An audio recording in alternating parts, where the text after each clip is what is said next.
Hello and welcome to the earthly season of Virgo. Dear listeners, I have a special treat for you all today as we welcome back Hadean's own Giulia Turolla to discuss her recently published book, The Key to Ancient Greek Religion, a source of academic knowledge for practitioners. Giulia and I discuss the nature of her book, which she describes as a tool for practitioners, a reference manual not only for various aspects of Greek religion, magic, and mysticism, but also a truly fantastic resource which collates modern and cutting-edge academic resources into a single location, all with the practitioner in mind. As Giulia says in our interview, books with a more practical leaning often trail decades behind what is being discussed in more learned spheres, so it was her ambition to pour all of this knowledge into a single work to aid in leveling the playing field and getting her readers up to speed with our most contemporary understanding. After reading through Giulia's book, I can say without a doubt that she has accomplished this goal and given me many new rabbit holes to explore, books to read, and academic papers to search out. Before we begin, I should add here a quick warning. Greek religion and myth contains many themes which some listeners might find upsetting. Giulia provides some excellent commentary on the reasoning and the logic behind these myths and gives them some much needed context, so please understand that before we begin. But with that said, I am your host, Matt Hadfield, and it is my great pleasure to welcome Giulia Turolla back to the Hadean Press podcast. Giulia, welcome back to the Hadean podcast. So I hear you're having some fun with curses. Yeah, actually, I led this course with some of my students, which I've already done sometimes in the past, which was largely focused on curse tablets, cursing techniques, with a very historical focus. But it's so funny because it's always so liberating and intense to see people sort of come out of the repressive shell that is imposed on us there largely by Christian culture. After they see how hardcore our ancestors were, and I'm only partly joking when I say it's therapeutic, because I sincerely believe that we should expose sort of our worst impulses to the sanitizing light of the day so that we can examine them, laugh at them, and see how it feels in a safe context. Like, was that okay? Was it too much? Out of proportion? And uh, that's why I also include in this course, which is very technical, also a part that is more sort of like a laboratory, like a practical laboratory, in which I encourage people to put their minds and pettiness all together to find a way, the better way, to curse a fictional character. Oh, yeah? Yeah, yeah. And we had, I think in the last run, we had Dolores Umbridge from Harry Potter, because I let them decide. It's like a polling situation. And people went wild on her, especially because there was like, what really surprised me is that once people are freed from all these moral constraints, because they have to think, oh, this is not right. What if it happens in real life? And it just goes into the realm of fiction. They can really, on the one hand, I believe, really learn better because they can experiment and see really, oh, would this work? What would be her weaknesses, or like the points of the breaking points, so to say, in which my curse can really slither through in the best way. And on the other hand, they also get lots of fun in finding something that sounds like the right retribution, like justice. And so, for example, I don't know, some people suggested, which I found delightful, uh, to use the ghosts of dead children to curse her, to go after her, since Oh she my knew God. was a tormentor of children. Yeah, I Right. tell you, these people, they go crazy. Yeah, that sounds like a really interesting like mental exercise, but it also like, like you said, it gives people that space to explore that aspect of their selves and their magic. And it's sort of like a pressure valve almost. You're letting the steam out a bit, and but in a constructive way, I suppose. Yeah, it's really, I really think it's essential because we can't really get to know ourselves if we are too scared of what we might find in the darkest corners. And teaching a cursing related material is always a challenge from an ethical point of view. And I have found that, at least for me, this format of using fictional characters, I think it is effective, ethical, and frankly hilarious. I think that it also allows people to really reflect on the technical parts of, cursing as a part of magic, in the sense that they are not so clouded by their personal feelings, because nobody really wants to have revenge on a fictional character, aside from, some joking.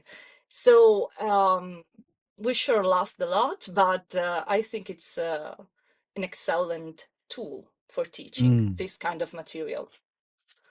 So, other than the spirits of dead children, um, are we talking like Defictiones and like what are we talking like Italian curses, like ancient Greek stuff like PGM?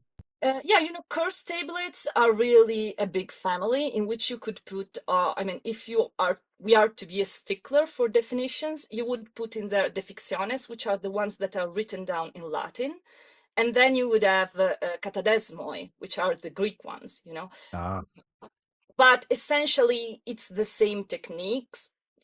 It's just that the Romans, of course, they were more merciless, usually, like they went for the kill much more often than the Greeks did. I didn't know that. And yeah, yeah, absolutely, absolutely. And they were much more like, usually a characteristic of katadesmoi is that the main focus is on restraining. So usually it's about restraining somebody from giving testimony against you in court, for example, or I don't know, taking away your love interest, for example, or winning in a race. But with the Deficciones, much more often the final goal can be uh, either the severe maiming or the killing of the person. They were very detailed on what they wanted to happen to them.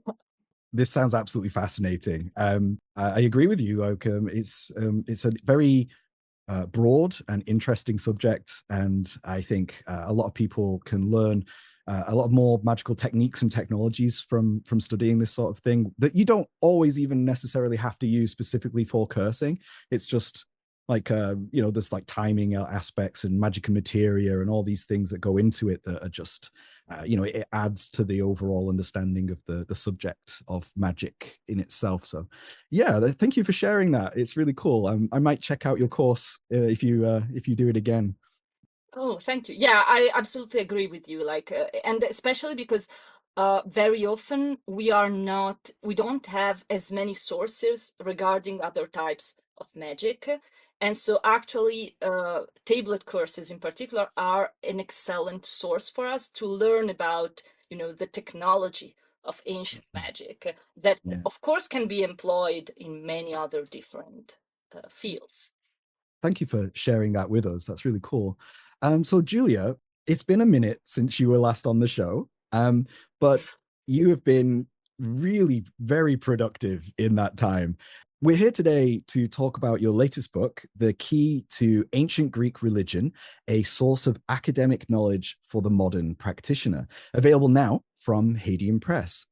I read a lot of books on this subject, but I have to say that yours really stands out, not only for the quality of the content, but for like the outstanding way that your prose flows.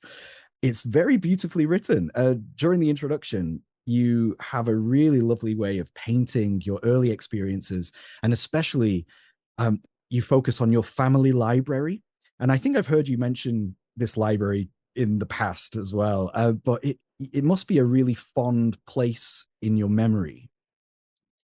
Uh, this is actually so funny because my parents listened to our previous interview and some time ago, and they commented that that was my grandmother's library specifically that I was talking about. And their comment was that if my grandmother came to know that I singled out her library as one of the main influences that started me on this path, she would be appalled. Yeah, because she's absolutely adorable, but also very Catholic. And I bet that she didn't expect that Greek myths would led me towards the occult. And so let this be a cautionary tale. Greek mythology is a gateway drug to magical shenanigans. Not just Dungeons and Dragons, it's just any mythology. Yeah. Yeah, Yeah. yeah, it's a toss of the dice. They can end up, playing D&D in a dungeon, or they can end up summoning demons in a dungeon. It's Yeah, but it's a really lovely image that you paint. But yeah, so your introduction is really fantastic. But what was it that inspired you to write this book? And I mean, you must have spent far, far more time reading than writing, because the number of citations throughout this text are just incredible. Yeah, it's it was a pain, I can tell you. Like I had to set a very, very strict schedule for myself because I have this tendency, which is sometimes it can become a struggle when I want to talk about something, like express myself about something. I want to know everything there is to know about that subject before I express myself. And I could say that's humility, but it would probably be more sincere on my part to say that I hate being wrong. There's always that one person that will point out the mistake, right? Exactly, exactly. Yeah. And also, it's really like curiosity. Like I have this, I really want to know everything. And so, but this is a very, very large subject.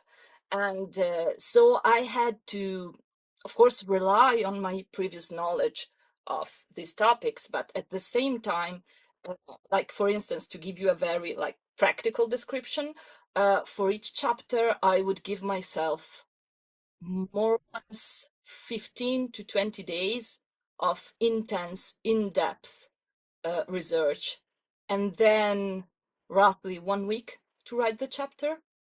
Wow. So yeah, and This I is like, really hated myself, I have to tell you, because yeah. I'm like, yeah, yeah. I was like halfway through it, I was like, ooh, like nobody's forcing me to do this but myself. I know that pain though. I know that pain. When you're in the midst of it, in the zone, as it were, like when you're waking up, getting a cup of coffee, sitting down in front of the computer, and then just going, right? Yeah, I know exactly how it feels. But yeah, it's like having gone through your book over the past week or so, I've added a considerable amount of like PDFs of academic texts to my to read pile. So for me, like I think we mentioned this just before we started recording, but like I often, while I'm reading a book that I'm interested in, if there's a citation to something that is linked to something that I'm very interested in, I will often put the book down, go find the academic paper, and then read it, and then go back to the book. But the problem with doing that is with your book is I wouldn't.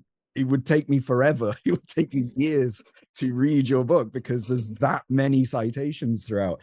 Um, so yeah, I just think you've done a really good job putting all this together. And like I said at the beginning of this point, like you must have just you must have read so much. I mean, you have, I imagine, in the past. How long did it take to create the book? Just over a year. More or less, yes. So you must have essentially given yourself another PhD's worth of knowledge by having accomplished this. Uh, Probably. Right? Because that's how I felt at the end of completing my book. It's like, oh wow, like you start with the idea of what you're going to create. And then when it's finished, you're like, wow, you've gone on a journey of like discovering so much more than you initially knew when you set off to. At least for me, sometimes the struggle is in really finding out, the golden ratio between I want to put everything in there and I can't put everything in there. Yeah, So balance. Yeah. yeah, and Yeah. that's why I also put so many notes in there, like so many quotes and references, because I wanted, I don't know about you, but I just hate when I'm reading a book or a paper or whatever, and I find a reference to something that is very specific that really interests me, and I can't find like a source for that or like further reading material. And so what I try to do is reaching this compromise in which I give as much as a comprehensive like view as possible, but at the same time I'm giving plenty of nuggets that people Mhm. can use later. So you say in the introduction to the book that it's meant to be used as a tool.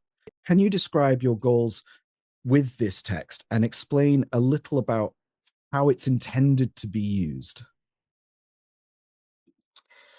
Well, first of all, it's a chunker of a book, so I expect you could use it to smite your enemies. I think it's just, I don't remember in the PDF, I think it's just shy of 500 or something like that. Oh my, yeah, okay. And, but, aside from that, I really wrote the book I would have wanted to have as both a practitioner and a person who values correct historical information, as the books that tend to focus on a practitioner's perspective are often, let's say, not exactly reliable when it comes to historical accuracy. Whereas the ones that are reliable, they usually, like the more scholarly texts, they usually tend to gloss over the kind of details that a practitioner is most interested in, because they are deemed either inconsequential or pedantic.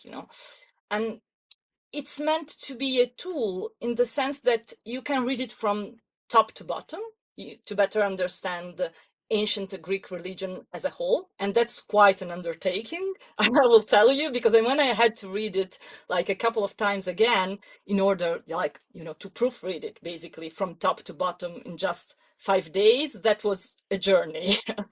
Mm. Or you can use it as a source book, which is the way in which I really envision. I think this is probably the best way for this book to be used, like jumping to the sections that most interest you, or even seeking to refresh some notions on a specific topic whenever the need arises. Uh, or you can also use it as a gateway to access the most reliable and up-to-date scholarship on specific subjects. So that was really my goal, like to use it as a sort of a companion more than like a book that you read once, all in one sitting, and then, you're done. So like I've got a few dozen books about ancient Greek magic and religion and other specialized subjects and that on my bookshelf. What your book does is it brings it all together in one place, and then like you find the references to the texts and like citations to other academic papers that I don't even, I would never have known to look for. Bringing it all together in one place, it's just phenomenal. It's really, really good. And I naturally, like you said, pick and choose. I naturally gravitated towards that in the way I read it. I just naturally was drawn to certain subjects and specific gods, and I thought, oh, I really don't know that much about this character. I should probably read about them first because of the way that you've laid it out. it just naturally allows that to happen fluidly. So yeah, this is a really good way of structuring the book. I mean, you've divided the book itself into two sections, right? There's two main parts of the book. Could you tell us a little bit about why you did it in that way specifically? First of all, because I knew that probably from a practitioner's perspective, many of us, would be naturally drawn to seek information immediately about, as you were saying, specific gods or goddesses or spirits. But at the same time, and I wanted to give really in-depth information about that. But at the same time, there was also, in my opinion, a need for a broader understanding of Greek religion and culture as a whole, because otherwise, many of the topics that were touched upon in the description of these ancient cults would not be like readers would not have been able to really understand them in depth, like in their context. And so this is why there is this first part that is more about the context of Greek religious practices as a whole, whereas the second part is more focused on uh, single deities, and their ancient cults. Yeah, it's very well thought through and very well laid out. And yeah, like I said, I naturally gravitated towards specific areas that I was not as I don't understand as much. So I yeah really enjoyed the way that you've put this together. So in the opening of the book, you highlight this tension that exists between what is studied and what is practiced, and we kind of touched on that a little bit already.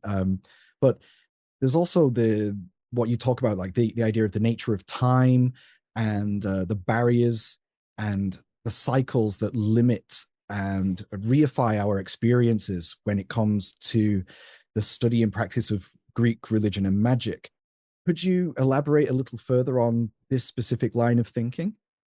So having a healthy relationship with the past is always a tricky thing, in my opinion, because as humans, we generally tend to swing between taking specific slices or parts of our past and turning them into a sanctified, immobile icon almost, or to approach the past as something that is entirely malleable, that can be shaped in any which way.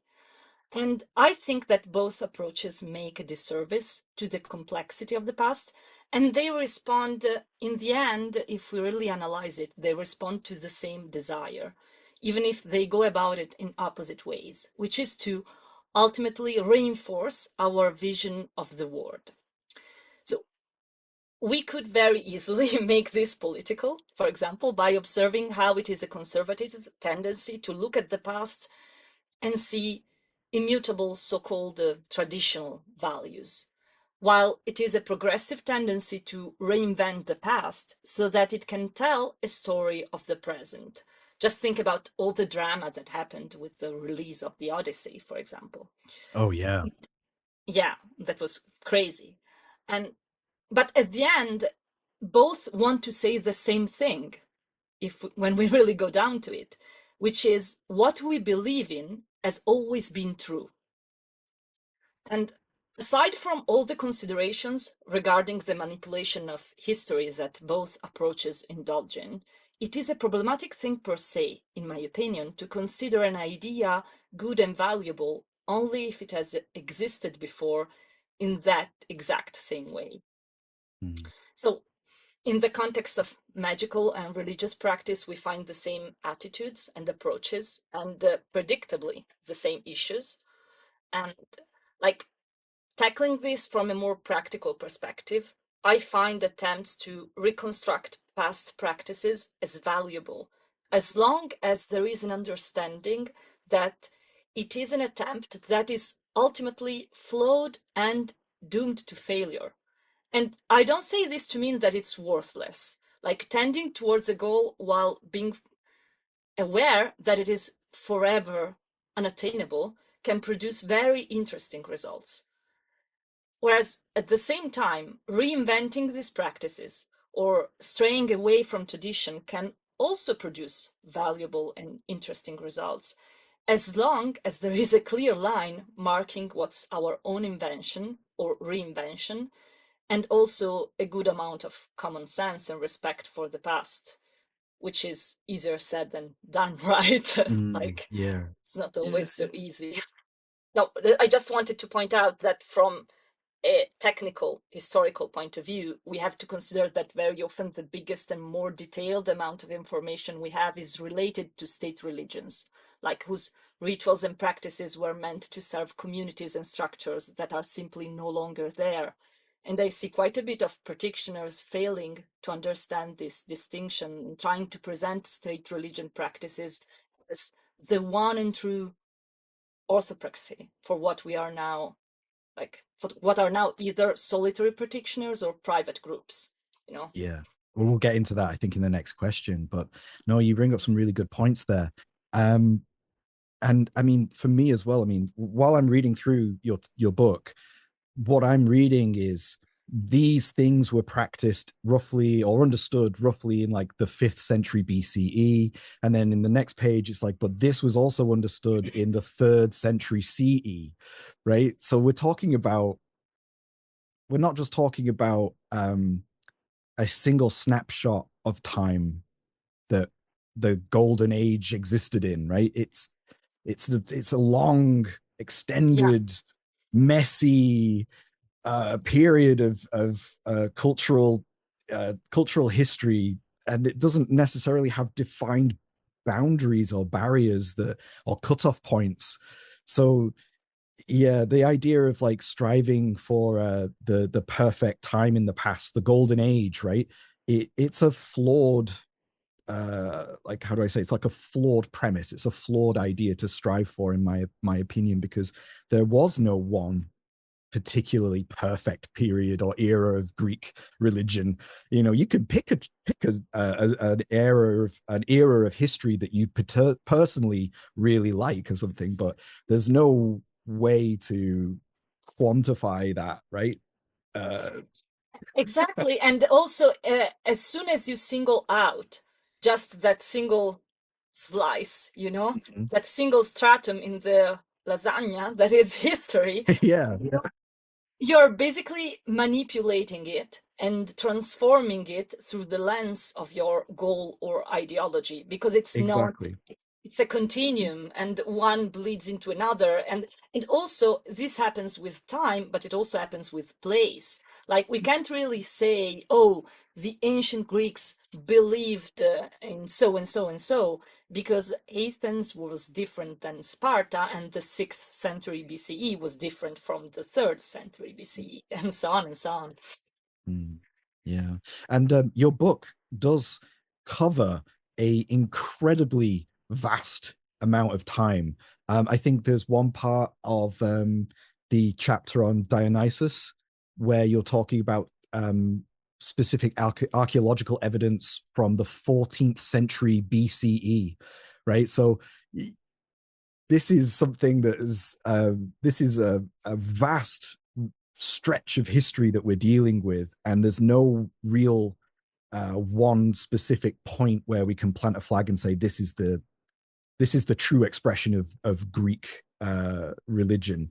Um, but I think it's really important that we underscore that here, and the academic side of it as well that you bring into it so well really fleshes out all these different dimensions of Greek religion as it transforms through history. And I think that's a really fantastic way that you present this material. Thank you.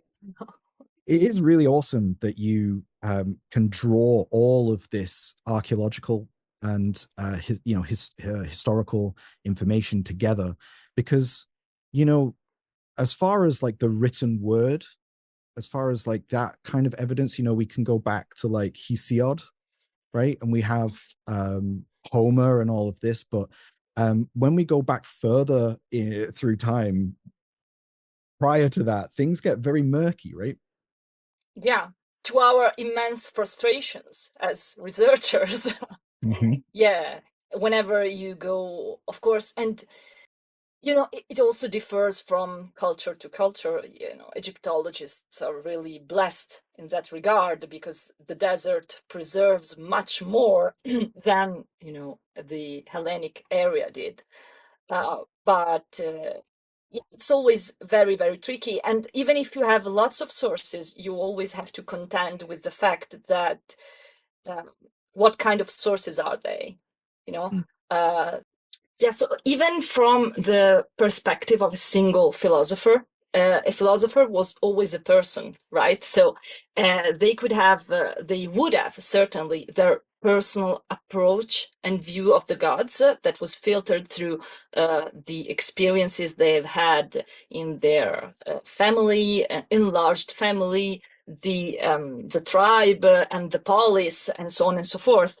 But they would go on then and write about the gods in philosophical paper in a different way, because that was a different kind of thing. And so it's always very difficult to interpret sources and decide what we know and what we don't know, and to understand them correctly in all their value, but also in all their limitations. Mm. Excellently put. And yeah, you're right as well that we do immediately get into trouble when we try to retroactively place our narrative, like a political narrative, onto these things. I think one of the only things that I personally just can't believe is that all the people complaining, the loudest complainers of the Odyssey, probably never read it. It's something that really bothers me, this kind of discourse, because it seems as if, I mean, when something is you're just taking the an ancient work as inspiration, so that you can be able, artistically speaking, to talk about something else, to say something different. That's one thing. And then there's the historical representation of the value and the core of that work, which is another different thing. So as a person who goes to see movies and TV series and so on and so forth, what I would really like is for people who produce these kinds of work to be very clear with themselves and others on what they are doing, because I find the in between really bothers me. Like, what are you doing here? Are you trying to represent it? And I think that would be it would reflect also on the current discussion, because sometimes I feel like the confusion is intentional, because either on the part of the creator or more often on the part of the distributor, so that they can have the scandal and use it to promote everything. I mean, in regard to the Odyssey in particular, for me, it was like there was this big outrage because of a certain actor who was in it. But like, if you've read the myths of like Tiresias, you know that Tiresias is hermaphroditic and changes sex several times throughout their lives. Right? They're both male and female. And that's in the original mythic materials, right? And then you also have is it Kirke, who dresses very specifically. An average reader, someone like an average person reading, might not understand the uh, what's actually happening, but the way in which she dresses is very masculine, right? So there's all these. What's the best way to say? There's all these the ways in which we today understand masculine and feminine, male and female gender roles and gender norms were radically different in the past. And so by attempting to place our current modern understanding of those things, that narrative, and force it onto myth and onto legend and these stories for political brownie points, to like make people mad about nonsense, it is just so disingenuous and just so repugnant to me. I really fucking hate it. And it also takes away the pleasure of the work of art, either the modern or the ancient one, Like, to be completely fair, like, I don't think that both political sides do it equally or with the same malicious intent, so to say, but they surely both engage in it. Because, for example, one of my pet peeves is whenever I read something that, as you were saying, uh, uh, the way in which they conceived of uh, gender and sexuality was completely different. And so all these attempts of, presenting, so to say, so trying to project our modern categories when it comes to sexual identities, and behaviors and tastes and whatnot onto the ancient world is really, like, if it's done in that way, it's really meaningless, because it takes away both from the present, because what you're doing is valid by itself. It's not like you need to seek validation in the fact that, I don't know, people 800 years ago did it the same. And I mean, people were doing pretty awful stuff thousands of years ago. So it's a flawed logic anyway, and it takes away from the past, because understanding how things can be different, how our own view of sexuality and all these topics is not the end all of all discussion, and there can be different ways of viewing it, is valuable by itself. Yeah, we're just, I suppose, we're cursed with, or blessed with, I suppose, a modicum of intelligence. We'll move back onto your book. But the for our listeners that might not be as well read on the subject, could you briefly outline the differences between the state religion of the polis, and the local or the family cult? Sure. So first of all, as I was saying, before, when we touched upon this subject, we can't approach the subject without addressing the fact that the sources that we have are generally skewed towards representing polis religion, so state religion, we would say now. So our possibility to measure with a high degree of accuracy how broad exactly was the distance that separated the religious practices that were performed in the agora versus those that were performed in the home or the courtyard is a bit compromised. With that being said, the information that we have seem to suggest that private devotion was mainly expressed in a manner that was similar to the state sanctioned one, actually, but on a smaller scale, since resources, of course, were obviously more limited. It's not like people could afford to slaughter, a heifer every week. So let's keep in mind that ancient Greek societies did not have a priestly caste that was expressly trained to know and perform rituals that were obscure for the rest of the population at large.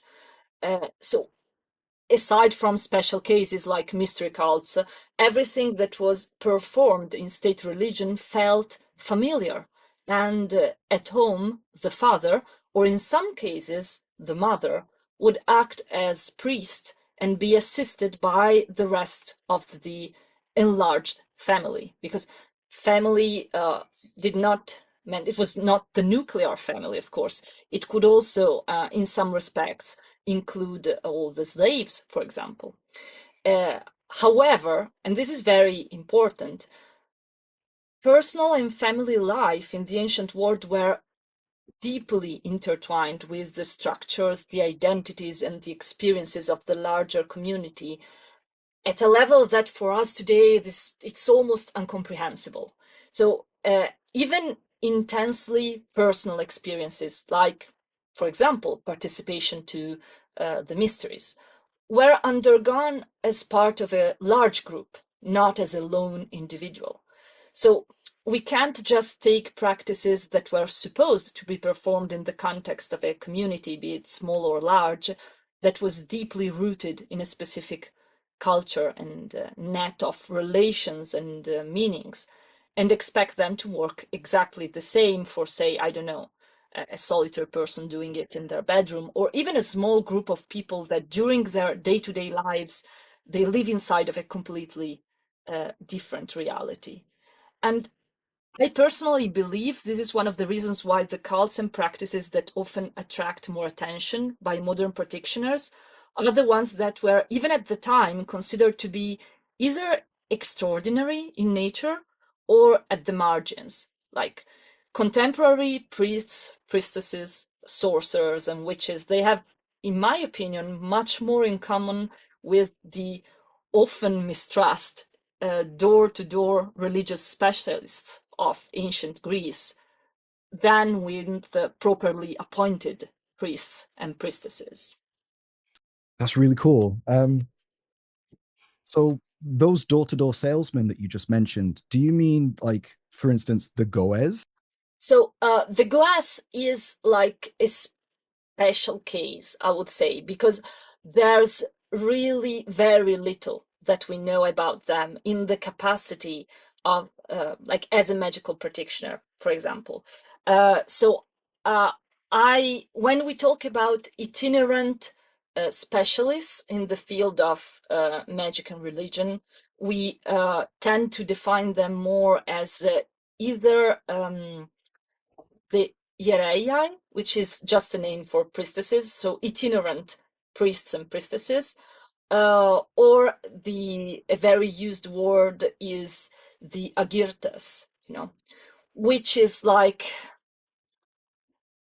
we would probably it was a word that could describe an itinerant specialist that could go around offering like services like divination, private initiations and rituals, and so on and so forth. But it could also translate into charlatan, So Yeah. these, yeah, they were a category as at large that could either be like, as a norm, they were mistrusted. They were considered to be shady characters. But some of them could rise to a good kind of notoriety and receive great honors. So, it was not white and black, but as a whole, they were not usually regarded in a positive light. But that's also because they could potentially pose some dangers to the to society. Working with the dead, right? Yeah, and also, it was more like the thing of doing stuff. The Greeks were not as harsh in that respect as the Romans were, for example, but they also had this idea, of course, the state doesn't like when you are doing secret stuff in your home, they are not allowed to know about. That goes, in general. Okay. And Yeah. especially when you're, yeah, and especially when you're forming something, because if you are a charlatan and you go around selling services that are like, not valuable, you're not a good healer, for example, yeah, that's a problem, but it's more like an individual problem, you're not going to get better. Or it can be a problem in the field of healing, because as it will happen afterwards, when there is the medical revolution with the Hippocratic magic, they try very hard to discredit this kind of practitioners, because of course they were, the competition. But when it comes to religion, the main problem was when you started to form some sort of society, like a secret society of sorts, and what you were doing inside of this society. Uh, because one of the Greeks' greatest preoccupation was, for example, the fact that people could smuggle the secrets of the Greek mysteries. People died for that. I mean, it was a big deal. Yeah, yeah. I think we'll get onto the mysteries in a later question, but that's really fascinating. We've mentioned a little bit about now, like the idea of how difficult it is to to really grasp uh, history in the sense of what it means to be, an average Greek in the 5th century BCE compared to, say, a Neoplatonist Greek in the 3rd century CE. Essentially, we have more textual information, we have more evidence from the 3rd century than we do, say, from the 5th. So, how do academics in general reconstruct that understanding of what it was like to be a Greek back in, say, the 5th century BCE? Well, trying to use as much different sources as possible, and in, I would say the most recent phase of classical scholarship, uh, other kinds of sources that were usually either disregarded or deemed of lesser value, like sources related to material culture, for example, objects like of everyday use, because for so long in the history of archaeology, archaeology was just basically looting done by rich and educated people. Yeah, Yeah. you just went in there and dug and hoped to find some treasures, basically. But the development of this discipline has allowed us to know much more about different kinds of people. So the voices of more ordinary people, people that were not kings or that were not Philosophers. Yeah. yeah, or people from high, well-off families, for example, uh, or women, you know. And at the same time, it helps us uh, patch up the phases in which we have less written sources, for example. But even with written sources, you of course have to rely, like, especially for example, you made the example of the 5th century BCE. Okay, when it comes to the way in which the gods or the afterlife was conceived, we have to rely so much on sources that are like comedies or tragedies. So the theater, for example, or the if we go even farther away from that, back into the past, the epics, of course, which were not meant to be strictly religious texts, of course, but this distinction between this view of religion as a separate category is not really applicable in much of the ancient world uh, as well, because it was really something that was intertwined with everything else. It was not conceived of something separate. Like, people didn't go around asking, what is your religion? It was like a meaningless question. Yeah, yeah. Staying with the cult of the house, or the cult of the immediate neighborhood. Um, I suppose in the modern day we would call this concept occult geography, like where you map specific gods onto specific regions of the house and the neighboring area. You go into quite a few bits of really interesting details that I wasn't aware of before I started reading your book. And one of the goddesses that you mentioned specifically is Hestia.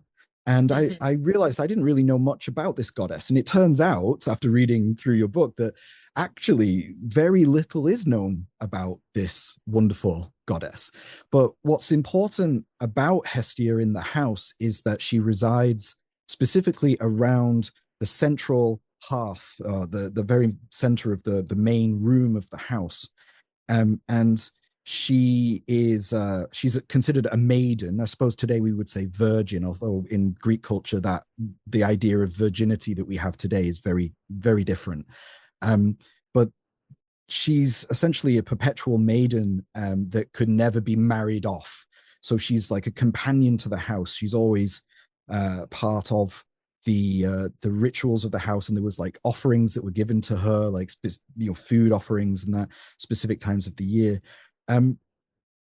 And I'm really interested in this idea about how the actual structure of a dwelling, the structure of a house, creates the way in which we perceive divinity or we engage with divinity. So we don't have a central hearth in our houses today. And so the nature of the way that we engage with the divine in our homes by necessity is quite different, right? Culture has changed, things have adapted, and that. But there's still ways that we can approach the divine in the house and around the house. And you elaborate on several different versions of Zeus. There's like the Zeus of the boundary and Zeus of the front door, and you talk about the objects for Hecate and other gods that exists outside or within the house. And I was just curious, like, what's your take? How do you approach these things, and how do you engage with the divine Greek beings in a modern context? And how can learning history, how can reading through your book and learning about how ancient peoples engaged in this way, how can that inform us in the modern day? Well, it's really interesting because as I was listening to you, you were rightly saying that we don't have a central hearth anymore, in uh, most homes. But this was also like these changes were also perceivable in ancient Greek culture, for example. There is a very interesting study on how the placement of the hearth in the home changed through time, and how this affected or didn't affect the cult of Hestia, because there is religion uh, and magic up to a certain point. They have these characteristics, and they are at the same time extremely conservative and extremely innovative, at the same time. And this thing is perceivable to this day.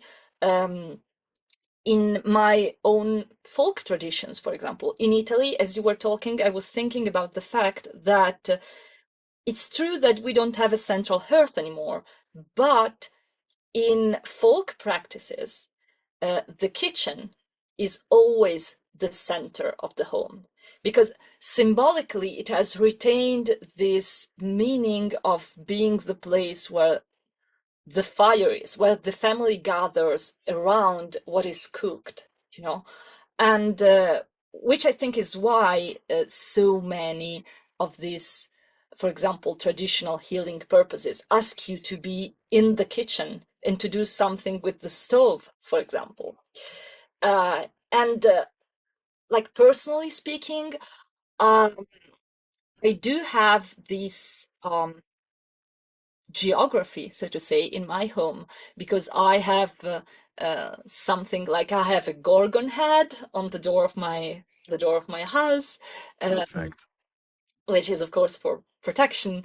And I engage with certain spirits, especially with spirits that are related to healing or keeping the family together in the kitchen. Whereas I also am, lucky enough to have a fireplace really at the center of my home, which is also the place in which I have my ritual space.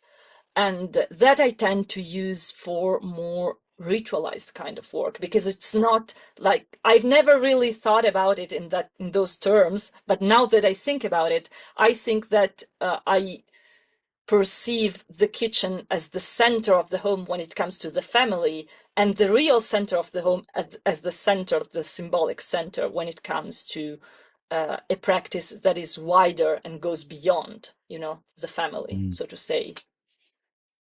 Yeah, I really like that. I really love that. And my house is the same, but I've got more, Japanese style folk charms and things dotted around on my front door and in my kitchen. So the it's almost a universal language, I think. Yeah, especially, and I think that probably, especially in cultures that have such a deep sense of the family, and I think that Japan and Italy are similar in that respect. And you really see the kitchen coming up as a very important place. I don't know, because sometimes I when I speak with people that are like from the US, for example, or when I even look at their homes, the kitchen seems like more, I don't know, more for show than for real use. I don't know about that. That's probably something that is true for the higher classes, so to say. Um, but yeah, it really, I think that for cultures that share the same significance as food, as something that unites the whole family, the kitchen comes to have that spiritual sense as well. Mhm. Yeah, and I'm really interested in occult geography and like um specific regions of the house as and not just specific regions of the house where we do work, but like just not being confined to magic in the sense that I have to be within a magic circle and I have to do all these kind of, medieval style conjurations, locked into a specific place. But the land itself, the environment itself, the house itself is living and Yeah. breathing and filled with spirit. So I really enjoyed learning about Hestia in your book and seeing that that perspective of the way that the ancient Greek peoples through history engaged with her in that sense. It gave me a lot of ideas and yeah, it was really inspiring. So yeah, the really great chapter in your book that I recommend everyone checks out. But so anybody who's passingly familiar with Greek mythology will understand that prophecy plays a instrumental part in Greek myth, and even the gods find themselves at the mercy of destiny. One example being Kronos, who devouring his own children because it's prophesied that one of them will eventually overthrow him. So he goes to such an extreme measure to secure his own power uh, uh, that he consumes his own children. He eats them all alive until he eventually Zeus is born and he's offered a rock that he consumes instead. And then eventually Zeus grows up and overthrows his father.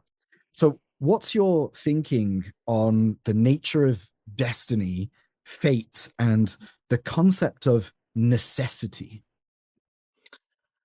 Um, I think that the idea, of the prophecy that seems to describe something, and then even if you try with all you have, to avoid that thing coming to pass, it finds fulfillment in another way entirely, is also something that is manifest in our lives.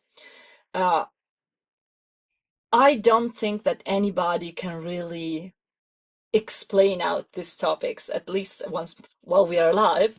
But what I have come to observe is that I believe that it seems as if there are some fixed points, in our lives that we have to face. And we can try to fight against them or avoid them. And we can certainly decide how to tackle them and the roads that we take between them from one to the other. But in the end, it seems that in one way or another, the essence, the core of that fixed point will always manifest itself in our lives until we come to face it in a definitive manner. And I suspect that it is really the way in which we come to face these fixed points that ultimately shape our lives. So that we do have agency and we determine our own fate, but we can't really choose our opponents, so to say. And this, for example, made me think of, I don't know if you're aware of it, but there is this thing that the Romans did at least 3 times that we are aware of, in which they basically took 2 couples, 2 Greeks and 2 Gauls, one man and one woman, and they buried them alive ritually. because they wanted, we are not entirely sure what was the reason, but one of the sources mentions the fact that there had been a prophecy, an oracle had said that they would have come to occupy the city of Rome. And so when they were facing very difficult moments, they decided to do this ritual to basically make that bad thing happen symbolically, and then take the danger out of it, so that's why they were buried alive. And this to me is really symbolical of this idea that we have that we can escape fate by just going, like making it happen in a slightly different way, you know, Mm. which I don't know. Uh, Myth tends to tell us that it usually doesn't work. And in the end, the heathens did really come to occupy Rome. I mean, it was inevitable. Yeah. I think it's a really interesting subject to think about how the Greeks themselves thought about necessity and thought about destiny being this fixed thing. Um, and it's also really interesting that the majority of the way in which the Greeks would engage with the gods, if they did engage with the gods directly, would be largely apotropaic. So it would be like, please, don't destroy my family. Like, please, make sure that we always have food, we have shelter, etc. Right? But like, you wouldn't really push it further than that. Is that right? I mean, there are some examples where certain things would be done, but like, it's mostly like making sure that the god is fed, making sure that the god is appeased with wine, or like, or the dead are appeased with honey and milk, right? There's like I said, there's it's mostly protective, but then there's like, every now and then there's those cheeky little bits of evidence that we have where people were like doing things, like defixiones and things like this, where it's a bit more what we would today call magical. Yeah, it's true, but it's not. If you want to look at if you look at like Near Eastern cultures, okay, like the Babylonians or the cultures in those area, they were really on this end of the spectrum. Like the gods are terrifying, and we just have to avoid them smiting us down and I don't know, imposing all kinds of horrible stuff on us. The Greeks, there was this aspect that you were talking about, but it also depended a lot on the type of gods and spirits and the specific facet of the gods that you were addressing. Because there were some that were considered to be inherently dangerous, and so you had like the extent of your interactions with them would be to keep them pacified, more or less, like the Yeah. grimness, for example.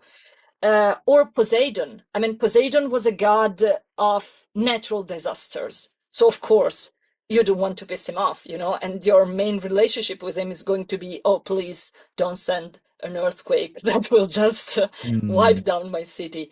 yeah. But in other respects, they could also have very intimate relationship with the gods. Like, I was very struck by the fact, I don't know, maybe it's silly, but the fact that, professionals, once they went, they stopped working, they could go to the temple, the sanctuary of the god or the goddess that presided over their profession, and dedicate their tools of the trade as a gift.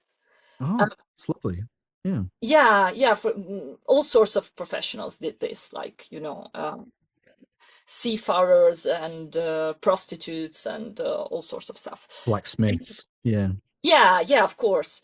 And I always saw that as a very intimate relationship with the god that is really protecting your profession, because it's like, mm, there were some gods like Hephaestus, you know, he was not just a god, it was almost one of them in a sense. Like he was an artisan. He was not like Athena, you know, overseeing, oh yeah, all works of, or clever things done with the hands and intellect are, you know, partly under my domain. He was an artisan. He did stuff for the gods. So, mm, depending on the type of god or goddess, there could be levels of higher intimacy. And at the same time, there is this episode that I find to be fantastic in the Iliad, that really underlines how they could be cheeky towards their gods. There is this moment in which Aphrodite is really pushing Helen to go for it and basically fuck Paris, you know? Yeah, yeah. Yeah. I remember the bit. Yeah. Yeah, yeah. And like everybody's slaughtering each other out on the field, and Aphrodite manifests as this very bountiful and charming woman, and It's a good one. pushes Helen again and again to, you know, go and have a good time. Just don't stay here, you know. And there's this moment in which Helen basically has enough of it, and she tells the goddess, well, if you're so hot to do it, then do it yourself. Go and spread your Yeah. legs then. Yeah, that is simply fantastic. And, you know, Aphrodite is a bit struck for a bit, and it's like, do you know who I am? Do I need to remind you who I am? But it really underlines how they could have this. They were very human gods in many Yeah, respects, and so sometimes they could have almost human interactions with them. that's exactly what I was about to say. They're very human. They're very Mhm. approachable in that regard. That they have um, they have flaws, and they have they have talents and all sorts of drama that's always going on around with them. And thank you for that example, by the way, from the Iliad. That was a really good way of underscoring exactly the point that I was trying to get at there. But yeah, but staying on the same sort of subject about how the Greeks approached their gods, um, we find that there's sort of two different categories, right? We've got the Olympian gods, and then we have the Chthonoi, and but they're not exactly mutually exclusive categories, right? I think a lot of people got the impression, many people have the impression that there's this like distinction between like more terrestrial gods and more celestial gods. I mean, those again, they're kind of like modern categories, modern taxonomies that we're putting onto the Greek pantheon. But the distinction between these two categories is most often expressed by the way in which the ancient Greeks performed their rituals. So Yeah. for our listeners, could you outline some of the key differences between the types of gods and the way in which they were ritualistically approached by the Greeks? Yeah, I think that this is one of those topics in which it's really underlined that very often practitioners' understanding of some historical subjects tend to lag behind um scholarship, uh, because like take for instance, I don't know, Fraser's idea, you know, because of course it takes a little bit of time for scholarly research to filter into the kind of material that is often available for practitioners. And if now many people have conceived of the Olympians and the Chthonioi, as you were saying, as two separate categories, it's not because they just, you know, came out with it. It's because there was a time in which the scholarly understanding of this went along those lines.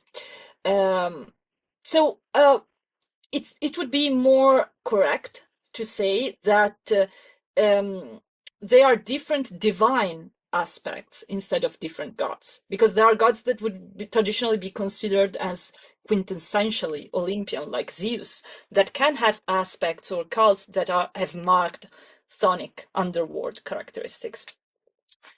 So, as you were saying, the differences in ritual procedure usually indicated the specific divine aspect that was called upon, uh, and or the overall aim of the ritual, instead of constituting two entirely different set of rules to call upon two separate list of gods. And the main differences that we can underline, there's quite a bit of them, so I'll just say the main ones. Uh, they were about the appearance of the garments that were worn by the worshippers. Like, for example, in the Olympian style, rituals, they would wear their best garments, flower wreaths on their head, whereas in more chthonic, rituals, very often they would dress more in a way that was more similar to the kind of thing that they did when they were in mourning during funerary rites. And keeping the same rationale, lamentations were not permitted absolutely during normal ritual, because they would compromise the whole ritual and almost pollute it with the miasma that was attached to them, the funerary connotations.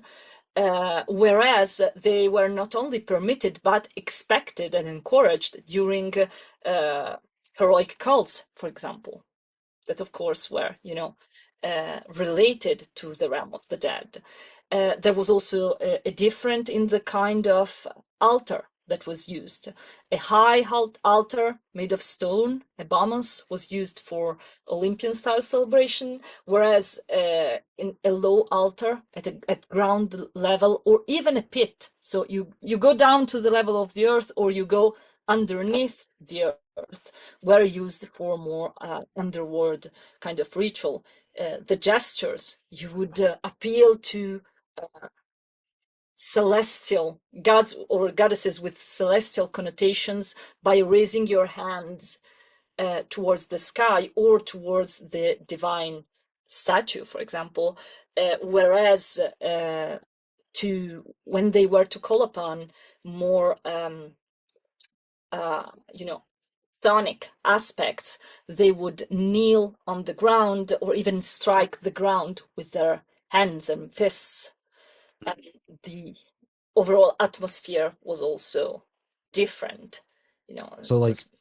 I've been recently like doing a bit of research on invisibility spells throughout history, and there's a specific train of thought that I'm following at the moment about how certain types of animal viscera are applied to the face of the practitioner uh, to initiate or to begin a form of invisibility when doing certain rituals. And I'm looking at like the PGM, and I'm finding these instructions to like kneel on the ground and like have a pit in front of you, etc. When specifically they're described when dealing with chthonic gods, chthonic spirits. So you can see how the way in which the religion, the Greek religion, the way in which they engaged with these terrestrial chthonic spirits has like permeates out into not just the Greek areas, but Egypt or Egyptian magic as well. And yeah, the animal viscera is sort of by the by. It was just something that led me to find that one instruction that I thought was really interesting, where you were told to kneel down and face the north.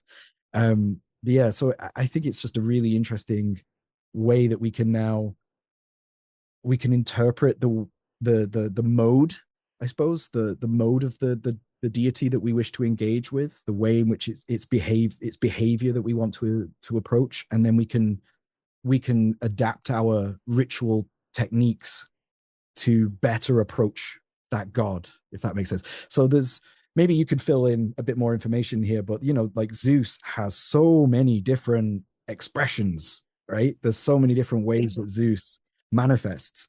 So could Zeus of course would be Olympian, of course, but are there like also like chthonic expressions of Zeus?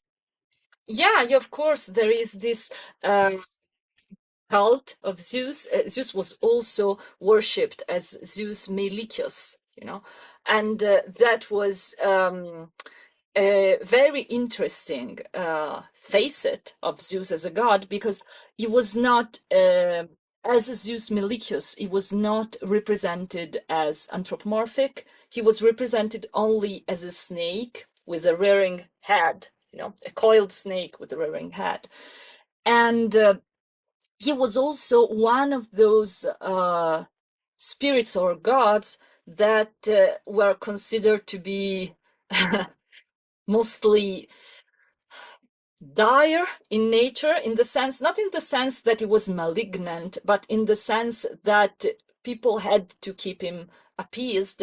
And so we can notice that because when they use euphemism to call them, like the good one, or as they did with the Eumenides, for the Erimnes, the Furious, they did the same with Zeus Melicchus. And this is like proof of the fact that his cult was much more chthonic in nature than one would expect from a god like Zeus, and also related to, because the snake really has a special place in ancient Greek religion when it comes to, I would say domestic cult, but it's not really correct, because it is like the domestic sphere could also be at a larger, just with an enlarged scale present in the polis, because both the home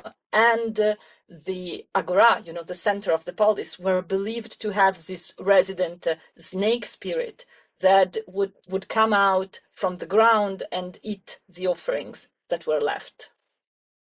Yeah, and you also have like the Agathos daemon. Yeah, that was like the there are many different spirits that could be represented in the form of that could let's say show themselves as snakes, and this is also true of Roman religion, by the way. Yeah, Like we find it also in Roman religion. yeah, So that's yeah, fascinating. national representation of some gods and goddesses like Zeus does really a disservice to them. Yeah, they're so multifaceted, right? And there's just so many Mhm. different ways that we can engage with them. And I should say in your book too, like you include like all of these wonderful epithets to all of the gods as well, and you really underscore just how many different, like maybe permutations isn't the right word, but very like modalities in which the gods could be approached. And I just think it's really wonderful. And it's so much better than just having a Olympians good, chthonic bad, sort of black and white simplistic mentality, right? Like we said before, these are very human, very approachable, very flawed, but multifaceted beings, right? And it's really interesting to see the complexity of it all, how you represent it in your book. But like staying with that idea of chthonic spirits and complexity.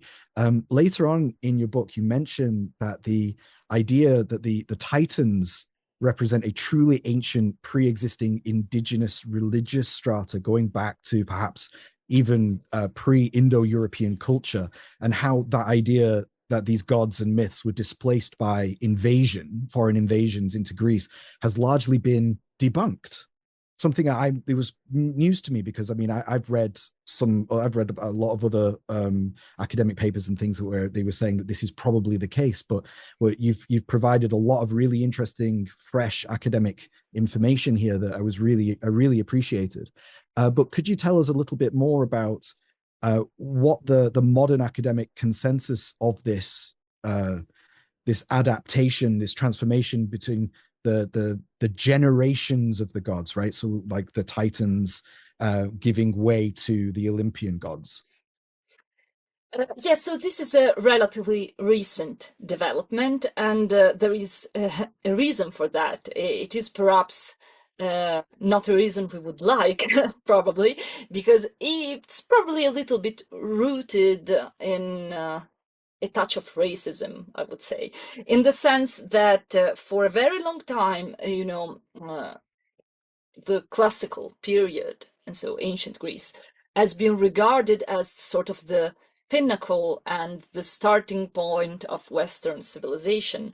And so scholars were really shy of looking into and examining the relationship and mutual influences that were going on between ancient Greek culture and other cultures, like, for example, Egyptian culture and also Near Eastern cultures, because it was just, unthinkable that something that was so inherently Greek could come from a culture that was somehow regarded as lesser, so to say. Mm. Uh, but recently, it has been sufficiently demonstrated how the roots of this myth of divine succession can be traced to Euro-Hittite myths. So it's really almost a retelling of those myths, with the probable mediation of Phoenician culture. So this clash that happens again and again, because it just doesn't happen once, it happens at least twice in ancient Greek myths, between the old gods and the new gods. It was a variation on a Near Eastern motive instead of just, something that was intrinsically indigenous. And that, because there are two problems here. One, it was considered to be indigenous, and the other is the idea that myth necessarily describes history, you know, and which is very problematic because that's not how myth works. I mean, sometimes it can happen, but it's not like how myth works and develops at large. So this idea that there was this religious upheaval that resulted in the eradication of an indigenous culture, and that was translated into myth through the idea of the titans that got replaced by these new gods, this has been largely debunked because of these ties with these Euro-Hittite myths. And this idea of this is a very touchy subject, but this idea of a pre-existent society in Greece that has been described as variously embodying this ideal of an earth-based matriarchy, from Bachofen onwards. That was supplanted later by this new pantheon of sky-centered deities, has emerged numerous times. And I'm not saying that there is nothing there, because of course it's very well known that the Bronze Age led to very important changes regarding the kind of hierarchy that was present in society and the importance of the emergence of the importance of sky gods, But at the same time, this simplistic dichotomy doesn't find corroboration in historical and archaeological evidence. So, for example, it is undeniable that women seem to have more freedom in the Minoan culture, but it is unclear, on the one hand, how this translated on a political, economic, and religious level. Because having more, like having the presence of women being more represented in artistic representations, for example, does not necessarily result in a higher social standing, as well as the fact that you have a religion that might be centered on one or more female goddesses. This does not necessarily translate into women having more rights and independence. So we should be more. It is true that for a long time, most scholars have systematically suppressed the notion that women could have roles outside of being a sexual object or a mother. But I don't think that starting from a conviction born out of what is ultimately a myth of this pre-patriarchal society that was universally peaceful and just, devoid of violence and discrimination, and then bend the evidence so that it fits that idea, I don't think that's good methodology. Jimbuta's work, Yeah. the goddess movement. And of course, as it often happens, whenever you have a very I mentioned something similar with Bernal's work regarding Black Athena. When you have a work that is highly controversial and there are some very interesting innovations in there that can spur research and, uh, academic research in different directions and go on to explore things that weren't explored before. You also have to be wary of the fact of just going wild with it and accept everything wholesale, which is unfortunately what many people do. No, excellently put, and thank you so much for like elucidating that and like giving that idea more presence. I think it's a much better way of approaching the subject and approaching the idea of the history, instead of holding on to those the older ideas, which I think have dated quite poorly in the modern day. But to your previous point about how it's more to do with like the transmission or the way in which different cultures around Greece were influencing their myths and influencing their stories, from the Hittites to the Phoenicians. And then you have like Hecate, who is probably from Anatolia, right? Modern day Turkey. And you find all of these different gods permeating into Greek society over centuries, right? Centuries and centuries of time. And I just think it's really interesting with the idea we said before about like taking like one specific point in history and saying that was perfect and that was exactly what Greek culture was, which is such a mistake, because what we're seeing in action is essentially whenever this multiculturalism is flourishing, you know, we see like leaps and bounds transforming in religion and culture in Greek society and Roman society. And I mean, maybe the Romans had a bit too much at the end when they got sacked by the Goths, but it's just a bit too much multiculturalism for the Romans there. But over the long periods of time, for instance, in Rome, right, there's a temple to Isis, right? Yeah, there are multiple temples. Actually, my university was next to a church which was actually seven churches built one into another, that yeah, it's really cool, that were built during the Middle Ages over a temple of Isis. Yeah, we see just it's never just one monolithic story, right? It's multiple cultures influencing each other over centuries of time. And yeah, the idea of Greece or Rome being these like perfectly like you said before, the epitome of Western culture, right? The beginning of Western civilization. That's the myth. Yeah, it's really, it's really fucked up when people try to present classical culture, like Greco-Roman culture, as this bastion of Western society, whereas the Mediterranean was really the core of those societies. Like it was a place of exchange, of meeting of cultures, and especially when it comes to the religious field. I mean, these guys, they were like Ash with the Pokemons, going around and collecting them all. Like they didn't care in the least. And this is one of the fun facts that I really like the most about the Romans. You know that before they came to face another people in combat, and they knew that the other, the counterpart was protected by a specific god or goddess, they would perform this ritual that was the evocatio, in which basically they promised the other deity that if they were to change sides, they would, I don't know, we will build you a great temple and give you lots of offerings and so on and so forth. So Genius.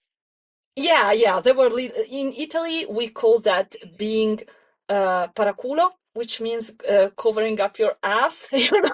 Like they were very practical, but But it makes it's sense. Yeah. Yeah. You're going into a foreign territory, a foreign land, you don't know who the gods are. So you find out who they are and you make promises and pacts and deals with them so that you ensure victory. Yeah. It makes perfect logical sense. Yeah.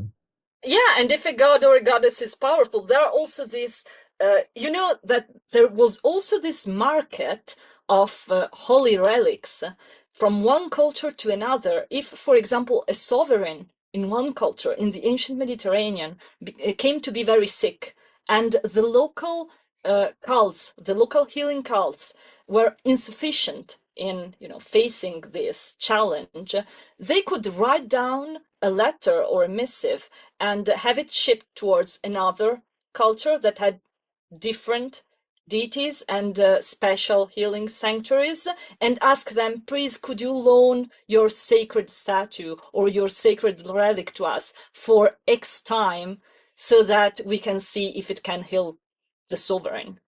That's And really this cool. was something, yeah. That's really cool. You should write a book on Roman culture next. Actually, I'm working on something that is more local to Italian traditions. But I don't know if it's gonna be like Roman religion yet, because this book traumatized me. So I will need a little bit of time before. Yeah, take your time. But no, that's a really cool information there. Returning to your book, the second half of the text, I think is the meat and potatoes of the informational content of the book. So you systematically go through the natures of the gods, their histories, the stories, the myths, archaeological evidence, examples in literature, etymologies of their names, epithets, places of worship, associated geographical regions and locations like mountains, uh, um, who this god has been syncretized with through history, magic and materia, such as animals, plants, and stones that are related, types of offerings that were given, the festivals that were performed for the gods, the times of worship. And finally, as with every other section of your book, you offer just a fantastic amount of extra reading that people can go about doing if they want to learn more about these gods and goddesses. This is, like I said, it's a really encyclopedic level of knowledge. And I think that you've done an incredible service to your readers by formulating and collating all of this information into a single location. You're I think saying that, that all that pain was worth it. yes, yeah, I really am. And I think that, as you mentioned in your introduction to the book, that you really hope that this becomes a tool for people in that they can keep it on the shelf and refer to it whenever they need information on a specific god or an aspect of Greek culture. Truly, I think that you've accomplished that goal. But can you tell us, while you were doing all of this research, was there a specific god or goddess that jumped out to you while you were doing the research and revealed something to you that you had previously never known, or perhaps even got involved in the writing in a way that surprised you? I think that there were many of them, but I think that one of the most surprising to me was Hera, because you know, Hera is very maligned and misunderstood in the present day in our culture, and she has suffered through centuries of misrepresentation that is just misogynistic, as you know, the disgruntled wife that doesn't want her husband to stray. Uh, To be fair, her husband is awful. yeah, but He's always also, changing into a swan and raping someone or turning people into a yes, tree or something, right? but this is why this is like the perfect example, to talk about how very often people take myth like at face value, without understanding what can lie, like what cultural metaphors can lie behind it. Because, for example, I remember, as I was a child, I was reading through all this sexual exuberance and violence on part of Zeus, and I always thought, like, who's making her stay with this guy? He's like, he's awful. uh, but when I came to really study in depth what it meant symbolically, like the fact that they were often described as rapes because, you know, so many families, it was a way to describe ancestral lines. So, so many families wanted to claim that their royal or noble line came from so-and-so god and goddess. So the fact that Zeus had to scatter his seed all over ancient Greece was necessary so that, you know, they would all be rooted in the same central power. But it would have been very culturally insensitive to say that, oh, the queen so and so fucked Zeus. Because she was a queen and she was a married woman, and it would have been like slandering her. And so, from their point of view, it was more sensitive to say, oh, she was raped. She didn't want it. You know what I mean? Mm. Okay. This is one of those examples, and this, of course, this was a very patriarchal culture, okay? But this is one of those cases in which it's completely out of the realm of possibility for us that to say that a woman was raped, it's like better for her than to say, oh, she just decided that she wanted to have a fling with the god, you know? Mm. But that was a very different culture. Yeah, yeah, and if we keep coming back to this, the way in which we understand things and process things is even symbolically is very different from the way that the Greeks did it. But that's fascinating. That's fascinating, and I want to talk a little bit more about the women in Greek culture and the way that they could engage with the gods. This is a really good example that we're talking about right now, especially with concerning Hera. But like we have this idea that there were priests and priestesses, but especially in the house cult, to what degree did women have power, and could women express their authority and independence in religious life? Okay, so let's keep in mind that the kind of reality that we know most about is Athens, you know, ancient Athens, because there's just so many more sources, and life for women was very different in Sparta, for example. They had more freedom there, you know. So what I'm describing is a sort of like Athens-centered vision. Uh, but women, they were like, they could have a domestic religious life that in which they were almost like their power was almost unrivaled. Like men couldn't just dabble in things like I don't know, pregnancy and conceivement and birth and funerary rituals, for example. These were all the rituals and the religious ceremonies that were connected, as well as the magical practices that were connected to these topics, were women's stuff. Okay. Then there were also some celebrations that were specifically aimed at women. One of them, of course, is the Thesmophoria, you know, the festival honoring Demeter and Kore. And this was very widespread, and it was not tied to a specific sanctuary. It could be celebrated in many different local sanctuaries.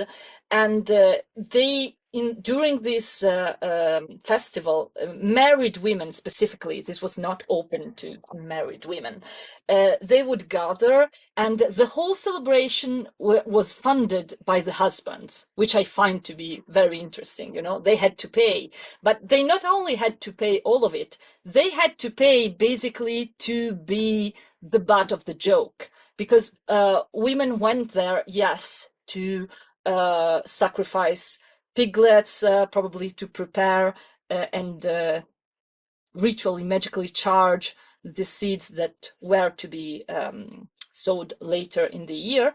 But also, they had this ritual moment in which they engaged in sexual banter that was very often at the expense of their husbands. So, like, think all of it, dick jokes, bad sex jokes, everything. Uh, and I think I would really like for something like this to be present in our culture. I think we need it. And aside for that, less known is the cult of Adonis. In At least in Athens, Alexandria, and Byblos, the Adonia, the festival of the Adonia, was celebrated. And during this festival, women sowed seeds around midsummer in broken pots that were placed on the rooftops, on the roof of the house, so that they would very rapidly germinate and then wither because of the heat, of course, and the direct sun. And so this celebration had an initial state of mourning, because of the death of the vegetation, of course, that was followed by joy and celebration for the resurrection and the joining of Aphrodite and Adonis as a couple. And you have to imagine this as like a big feast with the dancing and drinking and eating that was done the home and with the neighbors, and women had a very central role in this. Mm. That's wonderful. And to the first point, when you were saying like the specific environment that women could find themselves in, where they could say, make lewd jokes and at the expense of their husband, it reminds me a little bit of Saturnalia, where for one night, the slaves could sit and eat at the main table, and like essentially like cultural norms were inverted. And I think we see a lot of those sort of rituals taking place in ancient Mediterranean cultures, whereby you're essentially allowing groups of society to let off steam that might be otherwise like oppressed. What we would say is oppressed today, definitely. But I really enjoyed that. I really like that information. Yeah, it's whenever there is great control, you need to have a valve, that you can just, as you were saying, let off steam out of, because otherwise it just becomes like a social bomb. Yeah, and it gives people that ability to like while being lewd and while being maybe even mean, or like inverting cultural norms, it's culturally permitted, right? You're allowed to be that way. So you sort of you're clearing the air between people, right? You're giving them that space where they can sort of vent, and without any fear of repercussions for bad behavior or something. They can just allow, it just allows them to have that space. And like you said, there's certain things in modern cultures as well where I think we could see things like that being implemented that would really help. Now, it would help, yeah, a lot, certainly. But talking about like how we could implement things in our culture today, so like my final point that I wanted to ask you about before we bring our conversation to a conclusion is about how you end your book. You end dedicating the book to the mysteries. So of course there are several different mystery cults that existed around what we call Greece today. But there's two reasons why they are considered mysteries, I think. The first being that they were deliberately kept secret by the ancient Greeks. And even if one or two people might have been a bit, they might have blabbed, and, I forget which historian or a couple of people spill the beans at some point and it gets noted down. But again, we have to be concerned about, like, is it what do you call it? Is it a reliable narrator, right? We can't be sure. In some cases, maybe. In some cases, we're not as secure about it. But and secondly, because next to nothing like archaeologically survives into the modern day, right? There's next to nothing left that we can really explore to work out what was going on. And despite that, you've still collected so much information in your book to attempt to like make a recreation of what we know from all the various academic studies that have been done on it. But what were the mysteries, as far as we understand them? Why weren't they considered quote unquote civilized or rational, a rational part of Greek culture? And do you think it's important for us to, in the modern day, to cultivate or rekindle something that might resemble this tradition? Uh, you know, for the for those of us who are interested in practicing spirituality, mysticism, or magic.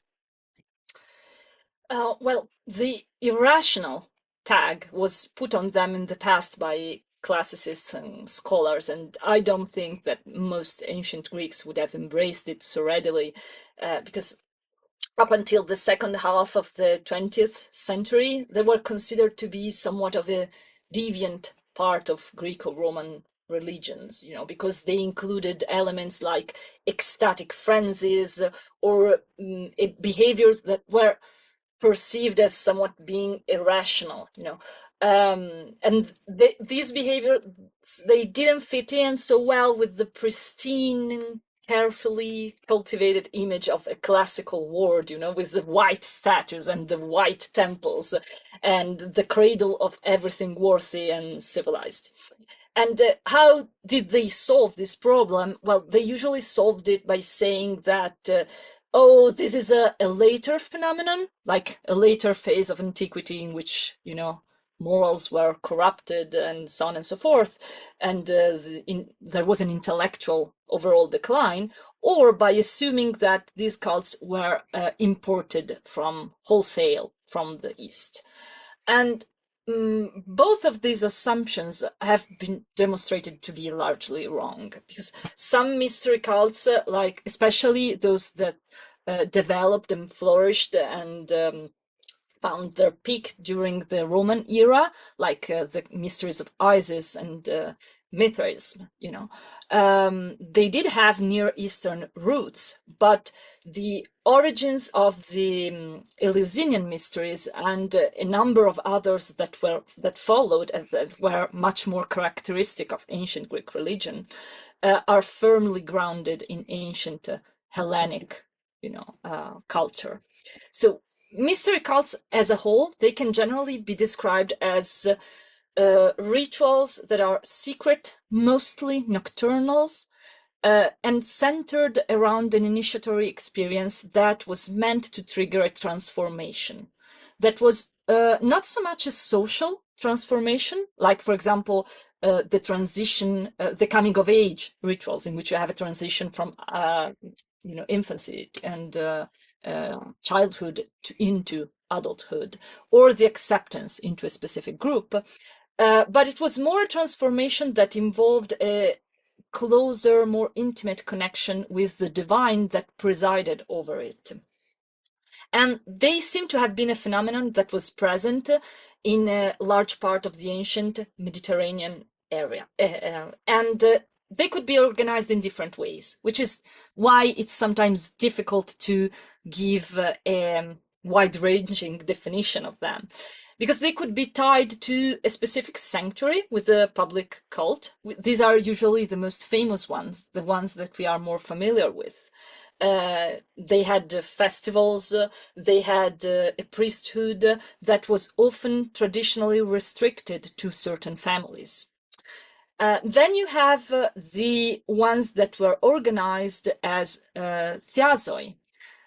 These are similar to private clubs that were sustained by the donations made by the members, and they were also usually integrated with the life of the polis.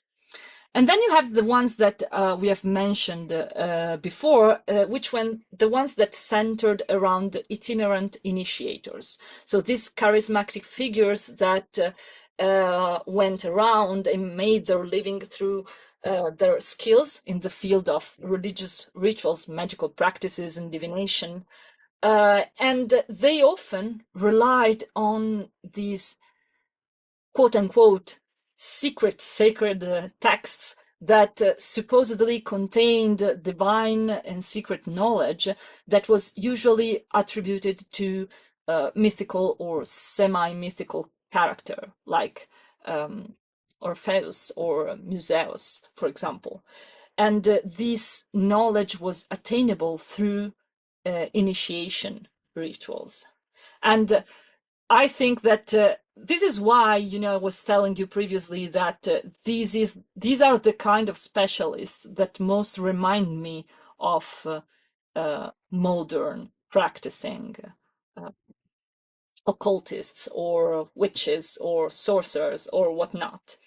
And I think that these kind of rituals, they answer to what is really a deep need of humans, and that the lack of something comparable in our culture, the lack of rituals at large, really, but especially the lack of these kind of rituals, is at the root of many illnesses related with living in modern societies. It is not just the need to undergo profound, challenging, and transforming experiences. It is not just the need to experience a personal connection with the divine and the wondrous in whatever way it might manifest. And it is not just the need to be part of a community that is rooted in meaning beyond, the superficial chase for wealth or status. It is all of these things combined at once. I think that we could heal a lot of people and a lot of societies if we incorporated these rituals back into our cultures. Mhm. So we're talking about, from what I understand, at least anyway, that I mean, losing a fear of death. Is that something that we could potentially suggest was going on? Like, as in, there was a confrontation with the underworld in some capacity, and then when the initiate left, they were secure in the knowledge that their life today would be to some degree sustained, and that their life in the future after death, I say life, but once they have passed away, that their existence within the underworld wouldn't be as terrible. Um, so there are certainly some quote unquote practical considerations that were attached to initiation into the mysteries. And I'm talking about Eleusis, but also like mysteries at large, And some of them were eminently practical, like it is with some secret societies nowadays, like, oh, I can have connections and it gives me status, so on and so forth. But it was also practical in a way, because some mysteries did promise a better afterlife to their initiates, in the sense that basically it's not that how can I explain this? Because this is really a great misunderstanding that often happens. It's not like you receive some sort of salvation that carries through in the afterlife. It's more like through this ritual, you become closer with that specific god or goddess. And so you will receive special treatment because you are closer to them. Basically, you have a VIP pass, if you get my meaning. You know the password, right? Yeah, and this could present in, like, of course, this was very, very present in like the Orphic tradition, because there that was really focused on the journey into the afterlife, and as you were saying, the passwords, the indications, but it could be way more vague in other, just like a vague promise, a vague expectation more than a promise in other mystery cults. But it was also a promise of a better life now, because you are getting closer to that god or that goddess, so they're looking upon you with benevolence and they're going to help you more. You are becoming one of the favorite ones, so to say. And apart from all this consideration, I also believe that there was an element that was simply the experience. Experiencing an initiation is always a very, very powerful thing. And it's a thing that cannot be explained. And this is also present in the sources. In the few sources that we have that describe, for example, initiation in the Mysteries of Eleusis, it's never described as something that makes sense, so to say. It's described as something that you go through and it's chaotic and it just happens to you and with you. And I could say that the power of the mysteries and the thing that safeguards them is that the essence of them couldn't be transmitted. You had to experience it yourself to, and then the interpretation of the event is also on you, right? Exactly. Exactly. Right. That's wonderful. And in the modern day, we have, I think that the phrase is the meaning crisis that I think most people in the world are going through. We've been atomized by our culture. Not even the family has become an atomized object. Culture and society has been pulled apart to the point where we don't have those communities and these mysteries anymore. So yeah, it would be lovely to be able to like recreate something like that, where we collectively as a culture, just no matter what your background is as well, because that was something else that was important to the mysteries, right? That literally anybody in Greece could take part, right? Even a slave, if you could pay for it, even a slave could participate, right? Yeah, even a stranger if they knew Greek. So, Right. Yeah. and So it's that I just wanted to point out that, for example, in the tradition that I'm part of in Italy, we do something like that, which is why we don't do initiations in, the what we I don't know if it's a saying in English as well. We call them living room initiations, the kind in which you have the initiator and the small group of people, and you do it in the living room of your home, basically, Uh, that was very popular in the first days of Wicca, for example, or even other paths. We do them like once every 4 years, and it's a big group of people, and they have to go for days in another place, and there's lots of stuff that needs to be done, and there's secrecy and so on and so forth. And I really see this, like something happens to people once they have to stay and live that experience with their bodies more than with their heads and their minds. And it's something that our society has a dire need for. I mean, outside of like a witchcraft or magic, I mean, as a cultural event, where anybody, Absolutely. yeah, yeah, because of course, you have like uh, closed groups of magical practitioners and magical traditions, but not everybody's really interested in doing that, right? So, but yeah, it's a really fascinating idea. It's a really fascinating concept. I'm glad you touched on Orpheism, because I was going to bring it up, but I think you answered that question really well already. So thank you for that, Giulia. I really enjoyed reading your book. It's absolutely phenomenal. Anybody who's interested in the subject of ancient Greek culture, religion, magic, mysticism, everything, you should absolutely go and pick it up. I know that you're still celebrating having finally gotten this published, but do you have anything else that you're working on right now, or is there anything else that excites you in the field of this field of research?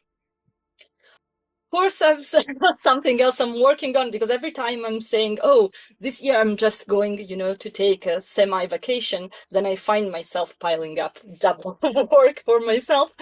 I am currently working on a book on magic that is focused on magical techniques of Italian traditional folk practices, which has been an interest of mine for a very long time.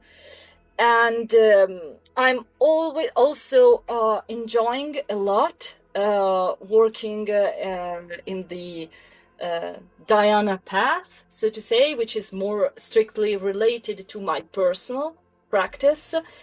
And it is a cult, that is related to the ancient cult of Diana Nemorensis.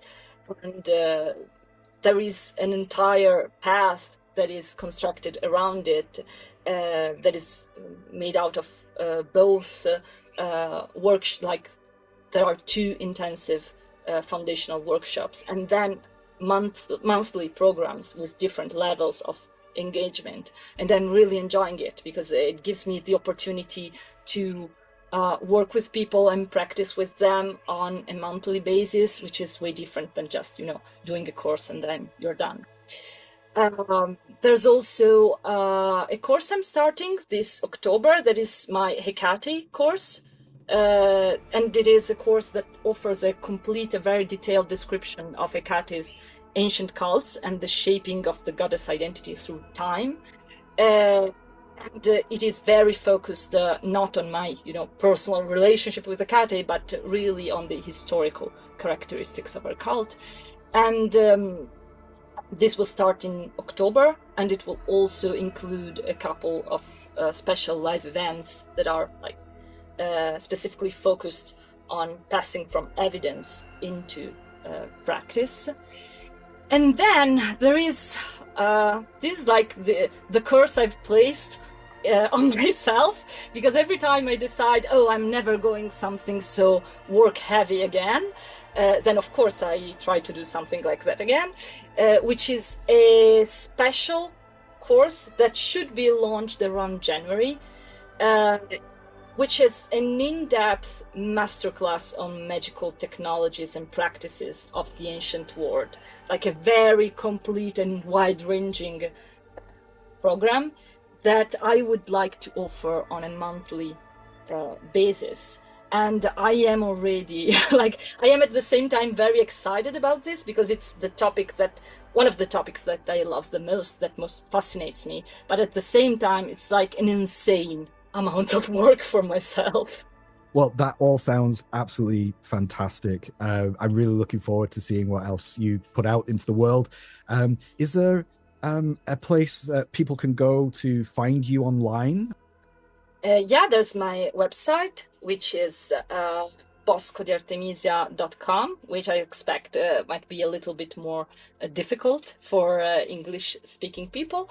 But I hope that, you may be able to put up the writing on the screen.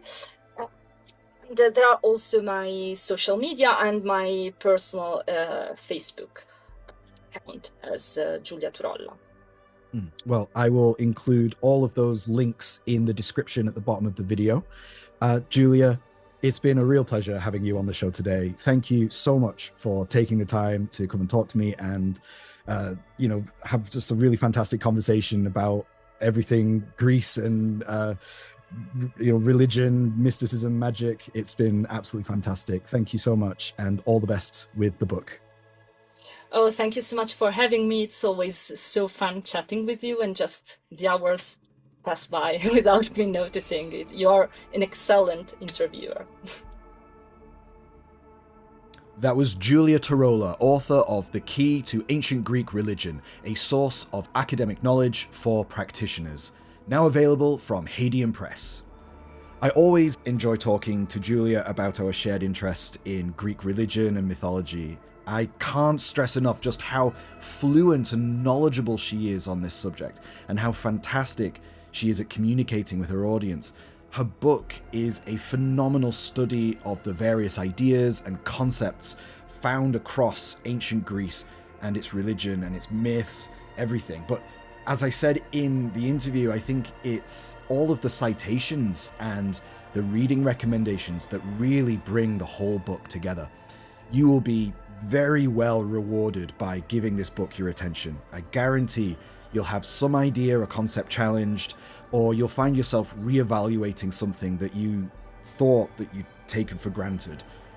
I really enjoyed talking about the occult geography of the home, the roles of women in the domestic cult, the tension between progress and tradition, the means of approaching Olympic or chthonic gods, and the blurring of modern taxonomies.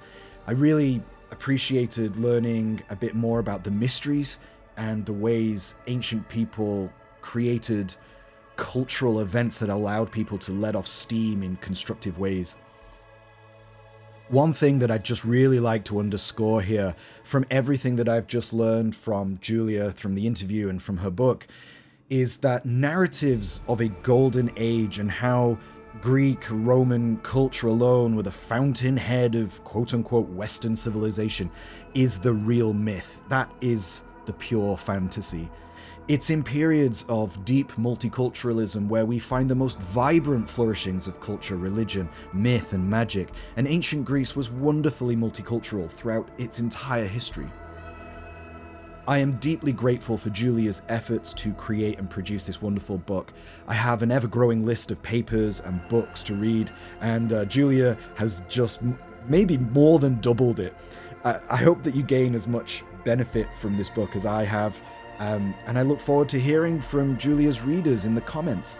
If you have anything that you would like to share about this book, then please leave a comment below. Every bit of engagement from our listeners and from our audience really helps the channel grow. If you'd like to support Giulia in her work, then please check out the links in the description below. And if you have listened this far, then thank you so much for your continued support for Hadean Press and our global authorship. If you have any suggestions for authors that you would like to see on the podcast in the future, then please leave a message below. And as always, please like, share, and subscribe for more just like this in the future. I have been your host, Matt Hadfield, and I will see you all again in the next one.